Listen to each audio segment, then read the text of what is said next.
This is Nightly Business Report with Sue Herrera and Bill Griffin.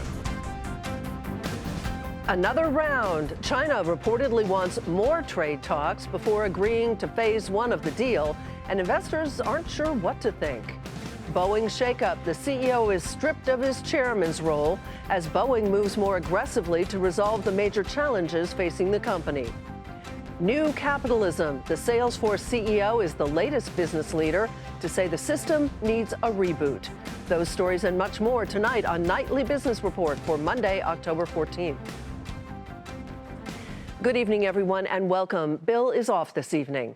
The optimism of Friday did not carry over into the new week. Stocks drifted between small gains and small losses as investors tried to figure out just how much progress was actually made on trade.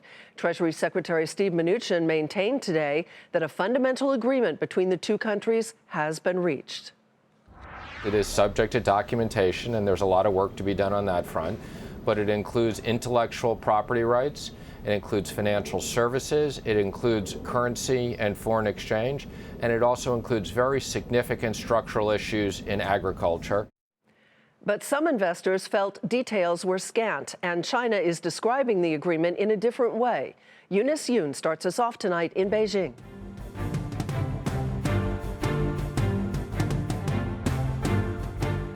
State media blog attempted to explain why the Chinese have been describing the outcome of the trade talks as substantial progress as opposed to President Trump's term deal. Taoran Notes, which is closely watched by trade experts, says the reason is that even though the Chinese share the same spirit as the Trump administration on the talks, that they are cautious about their words because of previous, quote, flip-flops.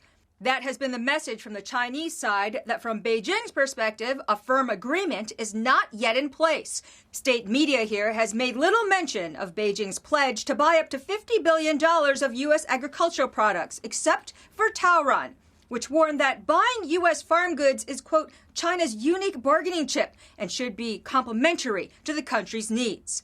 I spoke to a former trade official who follows the talks closely, and he said, similar to a Bloomberg report, that in his opinion, the Chinese side would ask that the U.S. scrap a December tariff hike to make the Phase 1 agreement more balanced. He also said that any text that would be presented to President Xi Jinping at the APEC summit, which now appears to be the target for finalizing Phase 1, would have to be completely locked down.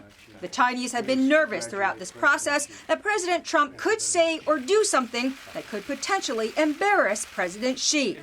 So that means that the clock is ticking for the trade negotiators. And from what Treasury Secretary Stephen Mnuchin says, there's a lot of work to do by mid-November. For Nightly Business Report, I'm Eunice Yoon in Beijing.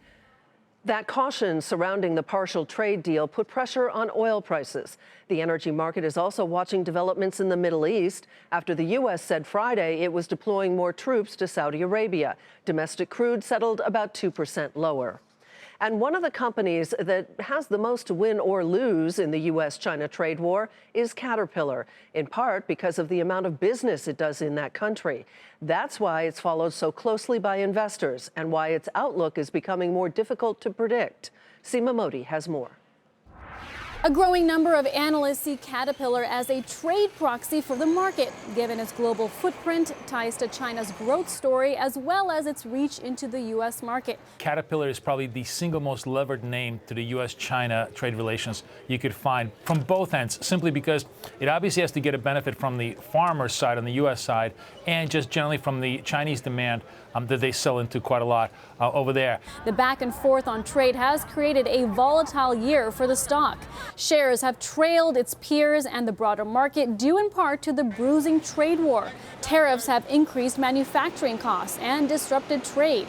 China's slowing economy has hurt profits. Caterpillar also generates a significant amount of its revenue overseas, making it highly exposed to the slowdown in the global economy. The two most vulnerable groups, the farmers and Chinese demand for U.S. multinational corporations are really the crux of Caterpillar's business. So on the positive side, it really gets tremendous amount of benefit. If there's any kind of problems, it's the first one to be hit. That's why it's so incredibly sensitive to both sides of the issue. Some say any sign of de-escalation on the trade front will improve visibility around Caterpillar's future earnings, and signs of progress between U.S. and China will lift confidence among companies making capital investments. But other market experts are less optimistic. Others say a partial trade deal helps improve sentiment, but delaying new tariffs only stops things from getting worse rather than making things materially better.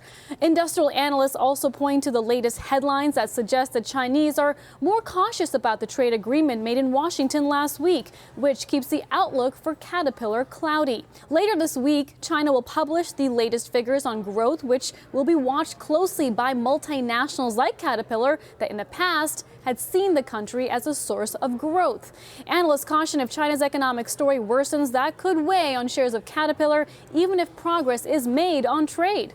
For Nightly Business Report, Seema Modi.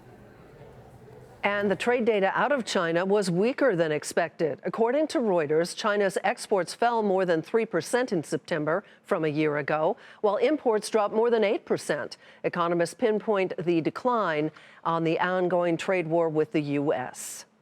The World Trade Organization has formally backed U.S. tariffs on European Union goods. The Trump administration no longer faces any legal obstacles for previously scheduled sanctions that could take effect on Friday. Unless a deal is negotiated between Washington and Brussels, the tariffs will hit everything from Scotch whiskey to French wine to Italian cheese. And President Trump is raising tariffs on steel imports from Turkey back to 50%. He is also ordering sanctions against officials in response to Turkey's incursion into Syria, which the White House says threatens stability in that region. As we mentioned, stocks made small moves as new trade concerns emerged. Trading volume was also thin, with many banks and fixed income desks shut in observance of Columbus Day. The Dow Jones Industrial Average fell 29 points to 26,787. The Nasdaq was down 8, and the S&P 500 was off 4. Attention now turns to earnings, which kick off in earnest this week, and we could hear details on how the trade war is impacting corporate America. We're joined by David Dietz, President and Chief Investment Strategist, at Point View Wealth Management. Welcome, David. Nice to have you here. Thank you, Sue. What kind of a season are you expecting overall? Well, the headline number is quite negative. We're going to be down 4.6%. But once you start digging into the details, it's not quite that bad. So, for example, earnings per share, because of massive stock buybacks, will leave earnings down only just over 2%. If you look at the average stock as opposed to the market cap measurement, we're actually going to be up 6%. The other thing to watch for, Sue, is revenues. Revenues are actually going to be up about 3% market cap weighted and maybe up as much as 4% on the average stock. What about the trade war that's going on between the U.S. and China? This, I believe, is really going to be the first earnings season in earnest where we may get a chance to really see how trade and tariffs are affecting stocks. You're absolutely right. The wheels came off the bus in terms of the trade negotiations in May, so that was halfway through Q2. So Q3 is the first one where we have the full negative winds of the trade tensions. So I think the more overseas-oriented a company is, the more they're going to be impacted. And that's certainly in sync with what earnings analysts are forecasting. So, for example, information tech companies are going to be about 10%, and energy and materials companies, which are also very sensitive to the global economy, will also be down much more than the overall market. How important are the financials, are the banks? They're the first to report. We're going to get some this week. What do you think? Well, financials are very important. First, they can set the tone because they do go first, as you just mentioned. But because the banking system is touched by just about every actor in the economy, whether as a borrower or as a lender or both, they have a good sense of the economy. I would caution that a little bit insofar as they're domestically oriented. So I don't think they're going to be the best barometer for what's going on overseas and therefore what the multinationals are doing. Plus, of course, they're very interest sensitive. And we've seen a decline in the net interest margins, so they're impacted by that in a way that other parts of the economy really aren't. What sector do you think will fare the best? Well, certainly the interest rate sensitive sectors are going to benefit from the tailwind of much lower interest rates this year. That would be particularly utilities, that would be particularly REITs. Healthcare companies, which also aren't too exposed to the global economy, also are going to do better than the average company. All right, David Dietz, nice to have you with us, David. Thank you. Appreciate it very much. And David is the president and chief investment strategist at Point View Wealth Management. Well, months after regulators around the world grounded the 737 MAX due to safety concerns, Boeing's CEO has been stripped of his role as chairman of the company. It is the latest indication that Boeing's board is getting more aggressive in resolving a crisis that is weighing on Boeing and its share price. Phil LeBeau has more on the changes in the C-suite. Boeing's executive shakeup means CEO Dennis Muilenburg will no longer be chairman of the aerospace giant. That job is now held by David Calhoun, who after a decade on the Boeing board becomes non-executive chairman of the company. In this case, a non-executive chairman is very little difference than a presiding or lead director, the role he previously had. They're going to define it in a way, I think, which gives him a little bit more authority. Calhoun has vast experience with major industrial companies, including GE, where he ran the aircraft engine division, and Caterpillar, where he sits on the board and once served as chairman. After being selected as chairman at Boeing, Calhoun said the board has full confidence in Dennis as CEO and believes this division of labor will enable maximum focus on running the business, with the board playing an active oversight role. Back in April, at Boeing's annual meeting, more than a third of the shareholders voted to split the chairman and CEO jobs. After that meeting, Muilenburg dismissed questions about possibly resigning. In the light of the crisis facing your company and in the interests of re-earning the trust of the flying public, have you considered resigning? Well, I think the important thing here again is we're very focused on safety. That focus goes well beyond correcting software problems that led to 2 737 MAX crashes. It also involves growing questions about the culture at Boeing. Last week, an in-depth report by a panel of aviation regulators slammed the company for failing to make proper disclosures about key components during the MAX certification. Now, with hundreds of MAX planes parked around the world, Muilenburg's top priority is getting the plane cleared to fly again. Muilenburg is sticking with his guidance that the MAX will be back in service this year, which means Boeing has to clear several hurdles over the next 10 weeks in order to convince the FAA and other regulators that the MAX is safe to fly. Phil LeBeau, Nightly Business Report, Chicago. In addition, the Southwest Pilots Union today said it is looking at, quote, probably a February time frame, to say the least, end quote, for the return of Boeing's 737 MAX.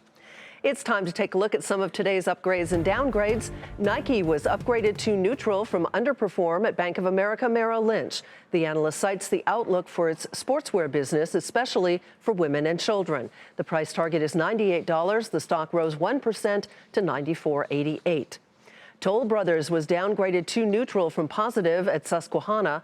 The analyst cites the stock's valuation following outperformance since the beginning of the year. The price target is $42. The stock fell a fraction to $39.25.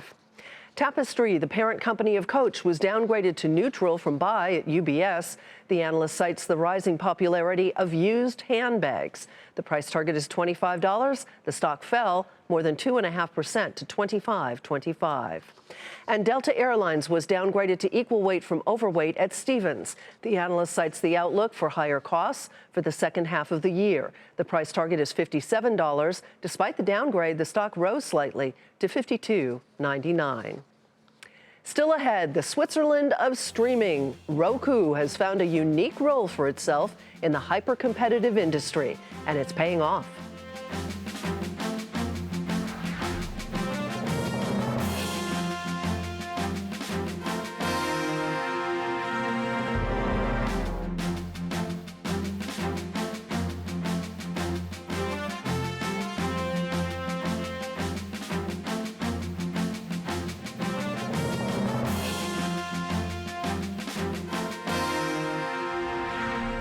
Don't look now, but Roku shares have been soaring this year, and it's all because of the company's distinctive position in the fast-growing streaming industry. Julia Borston takes a look at Roku's rise and its risks. Roku shares have been a rocket ship, up about 300% year to date. What's driving those gains is expectations that Roku will benefit from the explosion of streaming apps. With Apple TV Plus and Disney Plus launching next month, followed by HBO Max and Peacock next year, Roku is expected to earn ad revenue from the new services as they market themselves to consumers. And if people subscribe through the Roku platform, it will earn a share of revenue. You want to be the Switzerland during the streaming wars. They are Switzerland, and the wars are occurring around them. They should be paid by a lot of these arms dealers. In addition to generating ad revenue from the free ad-supported content it offers and taking a cut of subscription revenue and downloads, Roku also makes money from selling streaming devices, which range from $30 to $100, and also from licensing its technology to smart TVs, which cost $200 and up. Roku had more than 30 million active accounts as of its last quarterly report, and analysts expect that number to continue to grow as Roku capitalizes on the shift to streaming and as it begins its international expansion, launching in Europe next year. Roku's been an entirely North American, I think entirely U.S. phenomenon to date. They've now announced that they're going to be launching into Europe, so I don't see any particular reason why they can't be successful both as a device vendor, those Roku devices as an operating system vendor into smart TVs in Europe and then in the rest of the world, but also as streaming platforms. In contrast to Roku soaring on the potential for it to benefit from the streaming wars, Netflix has given up most of its gains from early in the year. It's now up about 6% year to date. This as investors watch all the coming competition for streaming subscribers and content. For Nightly Business Report, I'm Julia Borston in Los Angeles. Smile Direct Club sees challenges in California, and that's where we begin tonight's Market Focus. California's governor signed a bill allowing the state's dental board to extend operations overseeing and regulating dental services until the year 2024. The new law also gives protections for patients who receive direct-to-consumer orthodontic treatment from technological platforms such as Smile Direct Club. Shares slid nearly 13% to $9.70. ConocoPhillips is selling its operations in Australia for nearly $1.5 billion to its Australian business partner, Santos. The oil and energy company sees this as an opportunity to help shift capital to other projects. Shares fell a fraction to $56.13. Both Lyft and Uber are suing New York City as the ride-sharing companies challenge the Big Apple's new rule limiting drivers from spending time cruising in Manhattan without passengers. Separately, Uber laid off 350 employees across multiple units and marks the third round of cuts in recent months, totaling more than 1,000 positions. Lyft shares were up a fraction to $39.80, while Uber shares rose more than 3% to $31.12. After the bell, Reata Pharmaceuticals reported successful trial results for its treatment of a neuromuscular disorder. The news helped shares initially spike 40% in after-hours trading after closing the regular session up about 5% to 159. The co-CEO of Salesforce, Mark Benioff, says capitalism as we know it is dead. In a New York Times editorial, Benioff wrote that the current system has led to inequality. This follows recent comments from Facebook's CEO, who said of billionaires that no one deserves to have that much money, and Senator Sanders, who said that billionaires should not exist. So, does capitalism need a reboot? We are joined by Eric Gordon, professor at the University of Michigan's Ross School of Business, and Mark Weisbrot, co-director at the Center for Economic Policy Research. Welcome to both of you. Thanks for having me. Eric, you think things are pretty much fine the way they are in terms of capitalism. Why? Well, I don't know if everything is fine, but I don't think capitalism is dead. I don't think it needs to be changed into quasi-socialist capitalism because the problems that the other Mark Benioff, complains about, things like income inequality, no right of privacy, no climate protection, those are big problems in socialist economies. If you look at China, there's income inequality, giant income inequality, no right of privacy, and climate protection. It's just terrible there. Mark, you agree with much of what Mr. Benioff says, and a number of CEOs, 200 CEOs, have kind of signed the same kind of contract that he did, talking about basically social justice and income equality, correct? Yes, and Nobody's talking about turning the United States into China. We're having a debate, and if you look at Bernie Sanders' campaign, for example, he got 43% of the vote in 2016, and his ideas are now the main ideas of the Democratic Party: Medicare for all, a $15 minimum wage, college-free, tuition-free college, and forgiveness of student loan debt. All that happened because people really want this. People are really ready for serious change, and I think that's what we're really talking about, getting the things in this country that other high-income countries have. We're the richest country in the world, and we don't even have health care as a right. Eric, what is wrong with what Mr. Benioff is arguing when he says, quote, it's time for a new capitalism, a more fair, equal, and sustainable capitalism that works for everyone, where businesses, including tech companies, don't just take for society, but they also give back. Is there something wrong with that? No, I don't think there's anything wrong with that. But I think when Benioff goes beyond that and says capitalism is dead, I think that's wrong. I think capitalism is a system, just like socialism, is a system that's been tinkered with over, many, many years. The capitalism we have today is not the capitalism we had at the turn of the 18th to the 19th century. So I think capitalism needs to evolve, and I think it will evolve, but I don't think it's dead, which is what Benioff claims. Mark, what about that? And what about the fact that 200 CEOs did sign off on trying to change capitalism, trying to change society, but when you look at the grand scheme of things, there are a lot of others who have not signed off on that. Well, I don't know what the author of the op-ed that we're talking about it really meant by capitalism is dead. Maybe he means capitalism as we know it in the U.S. is dead in the sense that people are really unsatisfied. I mean, look, we're at the peak of a business cycle that's the longest running expansion in U.S. history. Unemployment is at a 50-year low, and inflation is very low.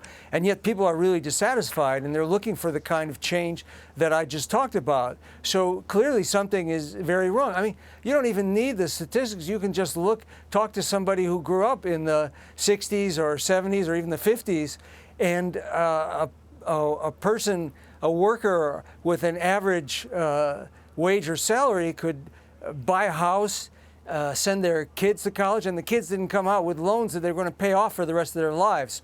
So something has changed. We've had enormous growth in productivity and growth in the economy since then, and yet it all went to the upper end of the income distribution. That's really a fundamental, deep problem. Eric, you get the closing thought.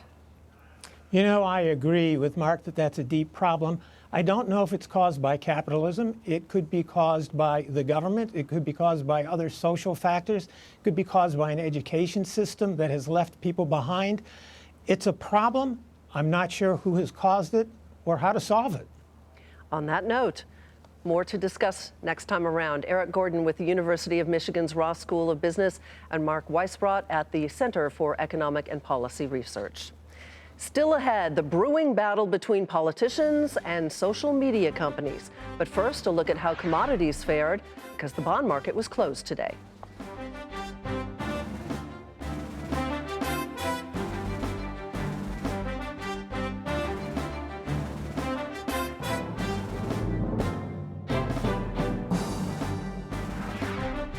Booking Holdings, formerly Priceline, is the latest company to back away from Facebook's cryptocurrency project called Libra. The decision follows similar moves last week by eBay, MasterCard, Visa, and Stripe.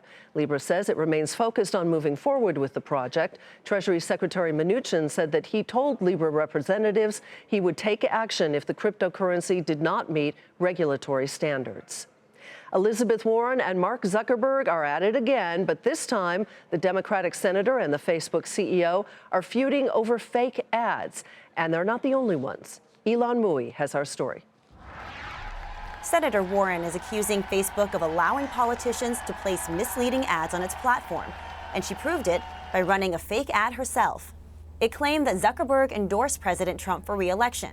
The ad does admit that's not true, but it argues what Zuckerberg has done is give Trump free rein to lie and then pay Facebook gobs of money to push out those lies to American voters. Facebook has been very clear that politicians are held to different standards on its platform and that anything else would be undemocratic. Would it be acceptable to society at large to have a private company, in effect, become a self-appointed referee for everything that politicians say? I don't believe it would be. In open democracies, voters rightly believe that, as a general rule, they should be able to judge what politicians say themselves. And it's not the only social media company that makes exceptions for speech from politicians. Twitter notifies its users when content may violate its standards, but is kept up in the public interest. YouTube applies different standards to content beyond ads that comes from candidates and elected officials. When you have a political officer that is making information that is really important for the constituents to see or for other global leaders to see, that is content that we would leave up because we think it's important for other people to see. But the current political climate is testing the limits of that approach. Former Vice President Joe Biden has asked all three platforms to take down what he says is a misleading ad from President Trump's campaign that goes after his son. All three companies refused, but it's Facebook that's taken most of the heat. Facebook is condemned whether they do or whether they don't. And, they don't want to be the arbiter and they don't want to take sides in these political debates. And their stated policy, I think, is fair. Expect this fight to continue as the Democratic presidential candidates and the Trump campaign gear up for tomorrow's debate. For Nightly Business Report, I'm Ilan Mui in Washington. And finally tonight, the Nobel Prize in Economics was awarded to a trio of economists for their work in alleviating global poverty. The three tested specific policies to improve educational outcomes and health and other issues associated with the very poor. Two of the winners are from MIT, the other is from Harvard. And that is Nightly Business Report tonight. I'm Sue Herrera. Thanks for joining us. Have a great evening. We'll see you tomorrow.